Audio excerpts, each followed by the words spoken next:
किसान साथियों राम राम। आशा और उम्मीद करता हूं कि आप सब ठीक ठाक होंगे।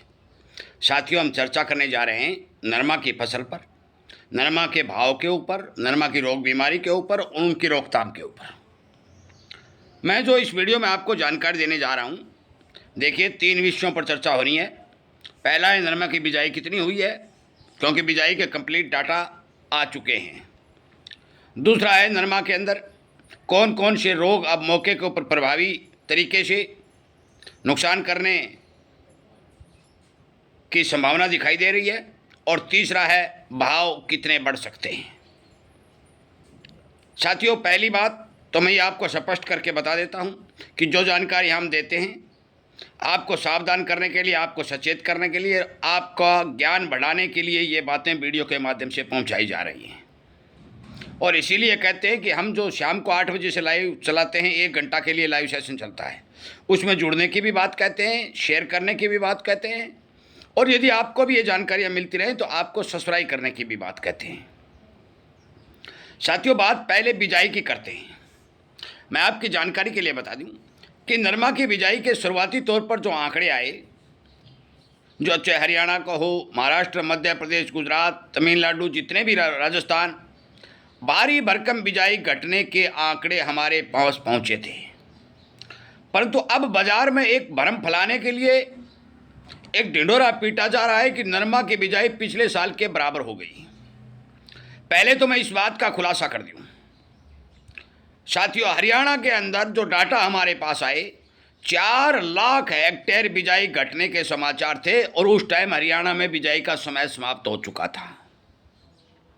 दूसरी बात, राजस्थान के क्षेत्र में पिछले साल जो प्री मानसून की बरसात हुई, भारी मात्रा में किसानों ने नरमा की बिजाई की। इस बार वो बरसातें गायब रही और राजस्थान में लगभग 35% तक की बिजाई घटने के डाटा हमारे पास आए।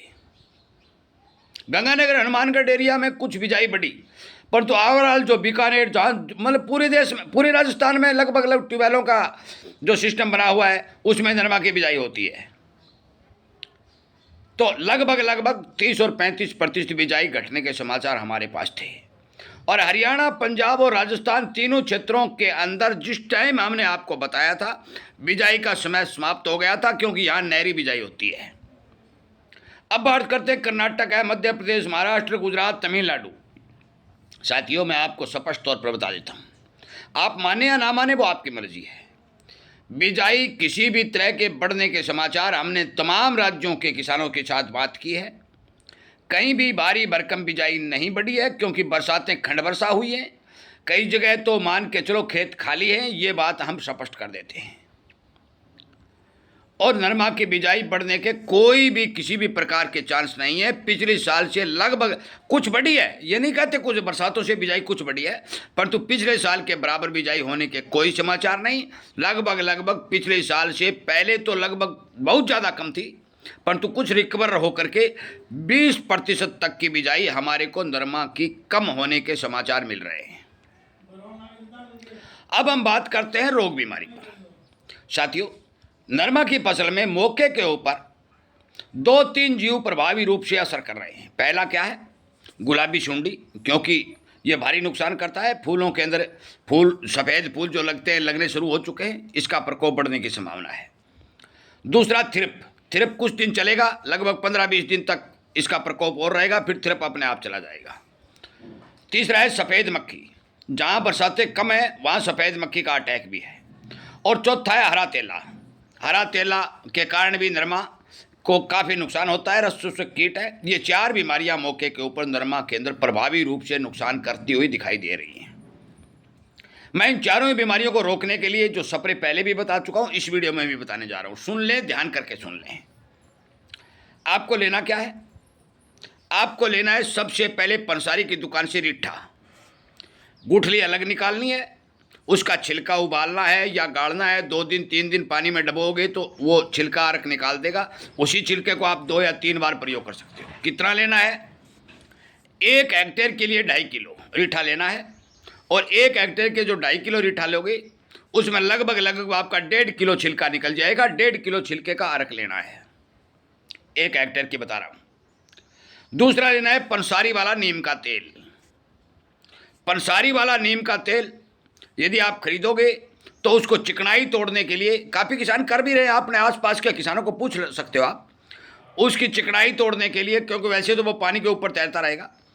आपको करना क्या है कि जो बर्तन साफ करने वाला सस्ता जो सर्फ आता है, उस सर्फ को इसके अंदर मिलाइए, ऊपर से पानी मिला दीजिए, चिकनाई टूट जाएगी, ये क्रीम कलर का दूध या पानी बन जाएगा। डोज कितनी लेनी है? लगभग 600-700 ग्राम प्रति हेक्टेयर। मैं हेक्टेयर की बता रहा हूँ, आप बीघा में और एकड़ में कन्वर्ट कर लेना। कितनी लेनी है? प्रति हेक्टेयर। अब दो चीज़ होगी, पहला हो गया रीठा, दूसरा हो गया नीम ऑयल। तीसरा लेना है इमामेक्सिन बेंजोएट, जो 5% का साल्ट में आती है। यह आपके गुलाबी सुंडी के अंडों को भी मारेगी और आपकी थ्रिप को भी कंट्रोल कर देगी। यह कितनी लेनी है? यह 250 ग्राम प्रति हेक्टेयर। और अब आखिर में मैं बता रहा हूँ हरे तेला के लिए। भाई हरे तेला जहाँ ज़्यादा है वो साधारण दवाई से कंट्रोल नहीं होगा। इकतारा है, मोनो है, रोगोर है, ये दवाइयाँ थोड़ी साधारण हैं। आप थोड़ी स्ट्रॉन्ग दवाई ले लीजिए, क्योंकि यदि इनसे कंट्रोल हो जाता है तो ठीक है, परंतु इससे थोड़ी स्ट्रॉन्ग दवाई ले लीजिए। जैसे कन्फिडोर है 75%, इकतारा भी 75 में आता है। मैं आपकी जानकारी के लिए बताऊँ, थोड़ी पावरफुल दवा का इस्तेमाल करिए जो तेला को कंट्रोल करने के लिए। आपको ओशीन भी बढ़िया है, ओशीन भी तेला को कंट्रोल करती है। अब हमारा ओशीन की भी मात्रा 100 ग्राम है प्रति, नहीं 250 ग्राम प्रति हेक्टेयर है, 100 ग्राम प्रति एकड़ है। ये 4 चीज़ों का मिश्रण हो गया, रीठा, नीम ऑयल, इमामेक्सिन बेंजोएट जो प्रोक्लेम के नाम से आता है, और आपका हरे तेले वाला, चाहे आप ओशीन लें, कन्फिडोर लें, रोगोर लें, मोनो लें, जो भी आप ले सकते हो। 4 चीज़ों का मिश्रण हो गया। इन चारों चीज़ों का मिश्रण आप हर 10-12 दिन के बाद स्प्रे करते रहें। आपकी सफ़ेद मक्खी को नीम ऑयल और पूर्ण रूप से कंट्रोल कर देगा। और रीठा का जो मिश्रण है, नीम ऑयल और रीठा का मिश्रण मैं आपको पहले भी बता चुका हूं, अब भी बता रहा हूं, काफ़ी वीडियो हमारे चैनल पर चल रहे हैं। ये किसी भी जो आपका शाकाहारी कीट है, शाकाहारी जो पत्ते खाने वाला या फूल में गुद्दी खाने वाला शाकाहारी कीट के अंडों को नहीं छोड़ेगा, मार देगा और पौधे के अंदर जाके काम करेगा। ये भी बता दूं, भारी भरकम किसान भी कर रहे हैं, उनका फायदा भी हो रहा है। कहीं से भी ले, पंसारी की दुकान पर मिल जाएगा। हमारे गुजरात में, महाराष्ट्र में कुछ हमारे साथ ये कह रहे रीठा क्या होता है। भाई पंसारी की दुकान पर जाइए या फिर फ़ोन पर रीठा नाम के सर्च कर लीजिए, आपको इतना बड़ा साइज का एक पक्का सा फल दिखाई देगा, उसमें गुठली अलग निकल जाएगी, गुठली चमकीली होगी, गोल होगी, उसको कहीं दूर डाल देना, क्योंकि बच्चों के हाथ लग जाती है तो बच्चे उसको निगल सकते हैं, बहुत चिकनी होती है, ध्यान रखने वाली बात है। ये आपको पंसारी की दुकान पर मिल जाएगा।